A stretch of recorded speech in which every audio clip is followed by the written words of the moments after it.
سے نکاح حرام ہے. کل میں نے آپ کو بتایا تھا محرمات، اور سیم ڈے والی لڑکی اس کی سگی بہن مانی جاتی. آدم علیہ السلام کے بچے جو ہوتے تھے روز ایک لڑکا ایک لڑکی، روزانہ حضرت حوا حاملہ ہوتی اور شام تک ان کو بچے ہو جائے، 2 بچے. اللہ کی قدرت کاملہ ہے، کیونکہ نسل انسانی کو اس وقت بڑھانا تھا تو روزانہ 2 بچے، ایک لڑکا اور ایک لڑکی. پہلے دن پیدا ہوئے حابیل، اور اس کے بعد ان کے ساتھ جو پیدا ہوئی وہ اقلیمہ نام سے. دوسرے دن جو پیدا ہوئے وہ قابیل، اور اس کے ساتھ یہودا نام کی لڑکی پیدا ہوئی. اب قانون شریعت یہ تھا آدم علیہ السلام کی امت کا. امت کون ہے؟ ان کی اولاد ہی. اب قانون آدم علیہ السلام چونکہ رسول تھے، شریعت کا قانون یہ تھا کہ آج جو پیدا ہوا لڑکا ہے وہ کل پیدا ہونے والی لڑکی کے ساتھ نکاح کر سکتا ہے. سیم ڈے والی لڑکی اس کی سگی بہن مانی جاتی، حالانکہ سب بہن ہیں، لیکن سیم ڈے جو پیدا ہوئی وہ لڑکی اور وہ لڑکا شادی نہیں کر سکتے. اور آدم علیہ السلام کی شریعت کا ہی یہ قانون. میں یہاں رک کر کے تھوڑی بات بتانا چاہوں گا. آج جو لڑکا پیدا ہوا ہے وہ کل جو لڑکی پیدا ہو رہی، یہ دونوں بھائی بہن ہیں یا نہیں؟ ایک ہی ماں سے ہیں اور ایک ہی باپ سے ہیں. لیکن چونکہ اس وقت کوئی آبادی ہی نہیں تھی، کوئی دوسری آبادی ہی نہیں تھی. شادی ہونا ہے تو انہی میں ہونا ہے، نسل پیدا ہونا ہے تو انہی میں ہونا ہے. یہ آدم علیہ السلام کی شریعت میں جائز تھا. اب کیا ہمارے لیے یہ جائز ہے کہ آج تم پیدا ہوئے اور 10 سال بعد تمہاری ماں سے دوسری لڑکی پیدا ہوئی تو اس سے تم نکاح کر سکتے ہو، چاہے 50 سال بعد پیدا ہو؟ نہیں. سگی بہن ہے تو اس سے نکاح حرام ہے. کل میں نے آپ کو بتایا تھا محرمات عورتیں کیا ہے. یہ بات میں اس لیے آپ کے سامنے رکھ رہا ہوں کہ کچھ لوگ جو اپنے آپ کو صوفی کہتے ہیں اور تصوف کا لبادہ اوڑھ کر کے ابھی ایک بہت بڑا ڈھکوسلا چل رہا ہے لوگوں میں گمراہی لانے کے لیے. ان کو شریعت سے کوئی مطلب نہیں ہے. وہ کہتے ہیں ہم طریقت والے ہیں، وہ معرفت والے ہیں. ان کے ہاں کیا ہے، ایک چیز وہ دلیل کے طور پر لاتے ہیں کہ سجدہ کرنا اپنے پیر و مرشد کو یا قبروں کو یا اولیاء کو جائز ہے. وہ اس لیے کہتے ہیں کہ کیا آپ کو نہیں پتا آدم علیہ السلام کو سارے فرشتوں نے سجدہ کیا تھا؟ آدم علیہ السلام کو سجدہ کرایا گیا تھا نا. لیکن یہ انہیں فرق نہیں معلوم. فرشتوں کا سجدہ تھا آدم علیہ السلام کے لیے، وہ عبادت کا سجدہ نہیں تھا، وہ تعظیم کا سجدہ تھا. وہ کیا تھا؟ تعظیم کا. اور حکم کس کا تھا؟ اللہ کا تھا. اور پھر ان کے ہاں ایک دلیل ہے، یہ صوفی جو کہتے ہیں، گمراہ لوگوں کے بارے میں کہہ رہا ہوں، جو اوریجنل صوفی ہیں الحمدللہ وہ میرے مصطفیٰ کی شریعت کے پابند ہوتے ہیں. اصل صوفی دیکھنا ہو تو غوث اعظم ہے.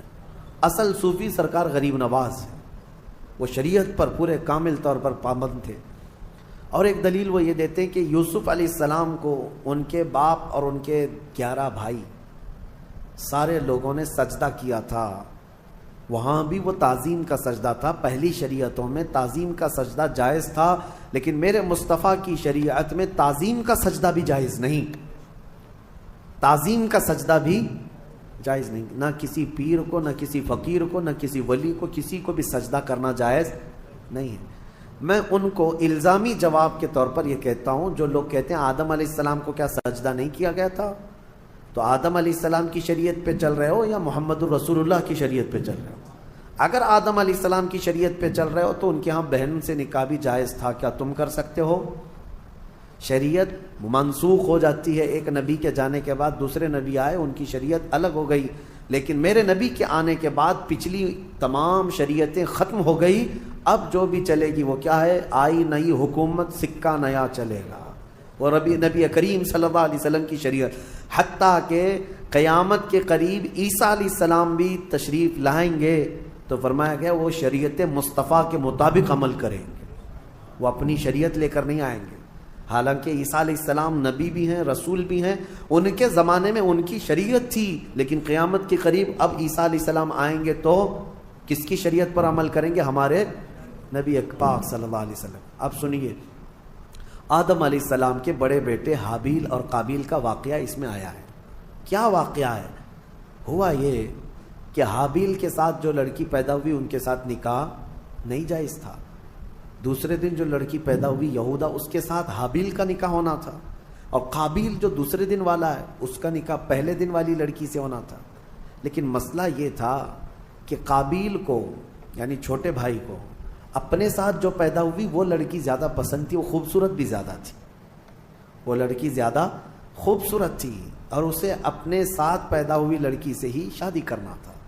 آدم علیہ السلام نے منع فرما دیا کہ اللہ کا حکم ہے تم اس سے نکاح نہیں کر سکتے، اس لیے کہ یہ تمہاری سگی بہن ہے۔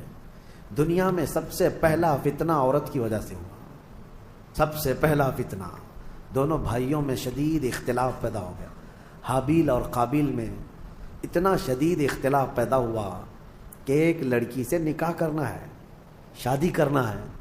اس شادی کے چکر میں دونوں کا جھگڑا بھی ہوا، یہاں تک کہ آدم علیہ السلام نے حکم دیا دونوں کو کہ تم دونوں ایک ایک قربانی کرو جانور، اور کھلے میدان میں لا کر کے اپنی اپنی قربانی رکھو، جس کی قربانی قبول ہو گئی وہ حق پر ہے۔ اور قبول ہونے کا طریقہ کیا ہے؟ آسمان سے کوئی چیز آئے گی اور جس کی قبول ہے وہ قربانی اٹھا کر لے جائے گی۔ یہ واقعہ بھی قرآن پاک میں موجود ہے۔ تو دونوں نے ایک ایک قربانی کی، حابیل نے بھی اور قابیل نے بھی۔ دیکھیں فیصلہ اب یہ سیدھے اللہ کی طرف سے آنا ہے۔ دونوں نے کھلے میدان میں اپنی قربانی کو ڈال دیا، جو ذبح کیا تھا انہوں نے۔ تھوڑی دیر کے بعد آسمان سے ایک آگ آئی اور حابیل جو بڑے بیٹے کی قربانی تھی اس کو آگ اٹھا کر آسمان میں غائب ہو گئی، وہ اس کی قربانی غائب ہو گئی۔ اب یہ واضح علامت تھی کہ حابیل حق پر ہے، اور اللہ کا قانون بھی یہی ہے، لیکن قابیل کو نہ ماننا تھا، نہیں ماننا۔ عورت کی محبت دل میں ایسی رچ بس گئی تھی کہ وہ اس حقیقی نشانی کو دیکھنے کے بعد بھی وہ نہ مانا، کہا کہ میں نہیں مانوں گا۔ آدم علیہ السلام نے بہت سمجھایا کہ حد سے نہ بڑھو، اللہ تبارک و تعالی حد سے بڑھنے والوں کو پسند نہیں کرتا۔ پھر ہوا یہ کہ آدم علیہ السلام حج پہ چلے گئے، خانہ کعبہ کی زیارت کے لیے اللہ کا حکم ہوا، آدم علیہ السلام چلے گئے۔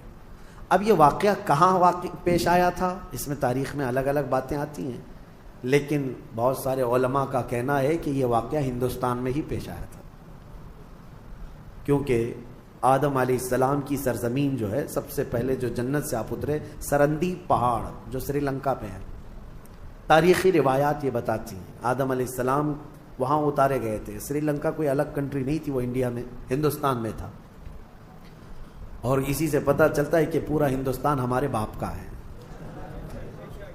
حقیقت ہے یعنی سب کے باپ کا ہے، آدم علیہ السلام ہمارے باپ ہیں، پوری دنیا کے باپ ہیں۔ تو یہ واقعہ جب پیش آیا، آدم علیہ السلام جب حج پہ چلے گئے، تو اب دونوں کے درمیان جو لڑکی کو لے کر اختلاف تھا وہ کیا ہوا، کہاں تک چل گیا۔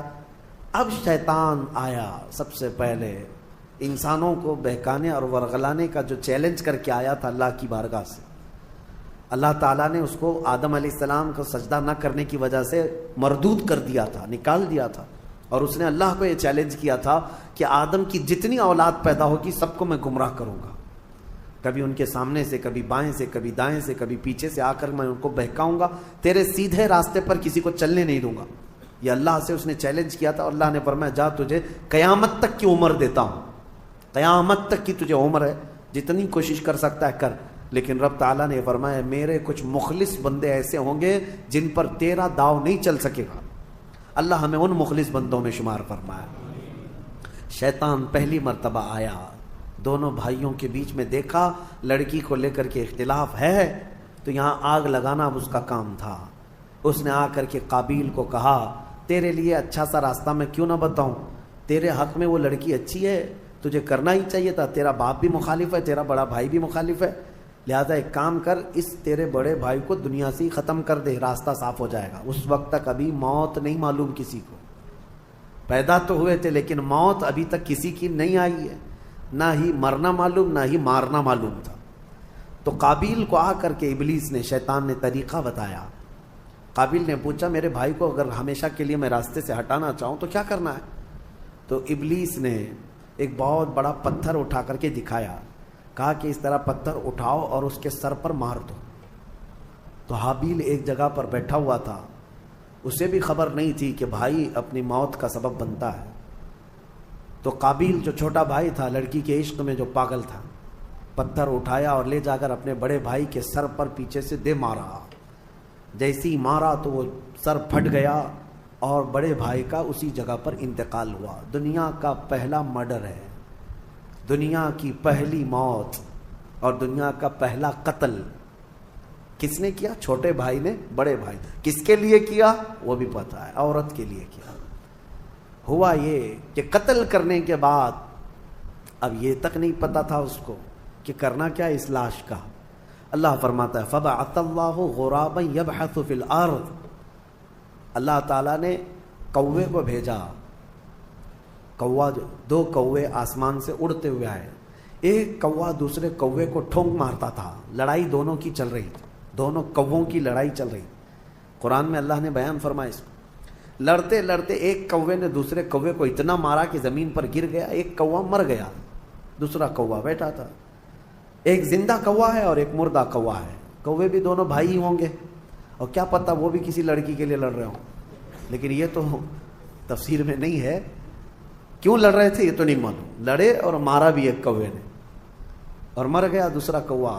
تو رب تعالیٰ فرماتا ہے پہلے کوے نے اپنے پیروں سے زمین کھودنا شروع کیا. کچھ زمین کھودا اور مرے ہوئے کوے کو اس گڑھے میں دھکیل دیا اور پھر پیروں سے اس کے اوپر مٹی ڈال دیا. تو قابیل وہ کووں کی اس حرکت کو دیکھ رہا تھا. اس کے بعد اسے یہ پتا چلا کہ اپنے مرے ہوئے بھائی کو اس طرح زمین میں چھپا دینا چاہیے. تو پہلی مرتبہ قابیل نے خود قبر کھودی اور حابیل کو اس کے اندر دفن کر دیا اور اس پر مٹی ڈال دیا. یہ دنیا کا پہلا قتل تھا ایک عورت کے حصول کے لیے. لیکن بتایا گیا کہ اس قابیل کو بھی وہ عورت نہیں مل سکی. آدم علیہ السلام جب تشریف لائے تو شریعت کا حکم عدولی اور پامالی کرنے کے سزا دی گئی اس شخص کو، قابیل کو. عورت نہ اس کو ملی نہ اس کو ملی. یہ دنیا ایسی ہے جس کو امام اہل سنت فاضل بریلوی رحمۃ اللہ علیہ نے کیا ہی بہترین انداز میں فرمایا، شہد دکھائے زہر پلائے، قاتل ڈائن شوہر کش، اس مردار پہ کیا للچائے، دنیا دیکھی بھالی ہے. ہاں یہ شہد دکھتا ہے، ہوتا زہر ہے. اب اس کے بعد آیت جو آئی ہے وہ ہمارے لیے سب سے بڑی عبرت کی آیت. رب تعالیٰ فرماتا من اجل ذالک کتبنا علی بنی اسرائیل. اسی وجہ سے اللہ فرماتا ہم نے یہ لکھ دیا کہ جس نے کسی ایک جان کو قتل کیا، ایک جان کو قتل کیا، اللہ فرماتا فکأنما قتل الناس جميعا، گویا کہ اس نے پورے انسانوں کا قتل کیا، پورے انسانوں کا قتل کیا. ومن احیاہا فکأنما احیا الناس جميعا، اور جس نے کسی ایک جان کو بچایا گویا کہ اس نے پورے انسانوں کو بچایا. یہ اللہ کا قانون ہے، جس نے ایک قتل کیا اس نے پورے انسانوں کا قتل کیا. اب یہاں سے قیامت تک جتنے مرڈر ہوں گے، قتل ہوں گے، ان سب قتل اور مرڈر کا گناہ اس قابیل کو دیا جائے گا جس نے سب سے پہلا قتل دنیا میں کیا. لیکن کوئی یہ نہ سمجھے کہ اس کو نہیں ملے گا، سب قابیل پہ جائے گا. ہاں یہ سوچ کر کے مرڈر شروع ہو جائے. قتل کرنے کا گناہ خود کا گناہ تو ہے ہی، لیکن اتنا بڑا گناہ اس کو بھی دیا جائے گا جو فرسٹ ٹائم شروع کیا ہے.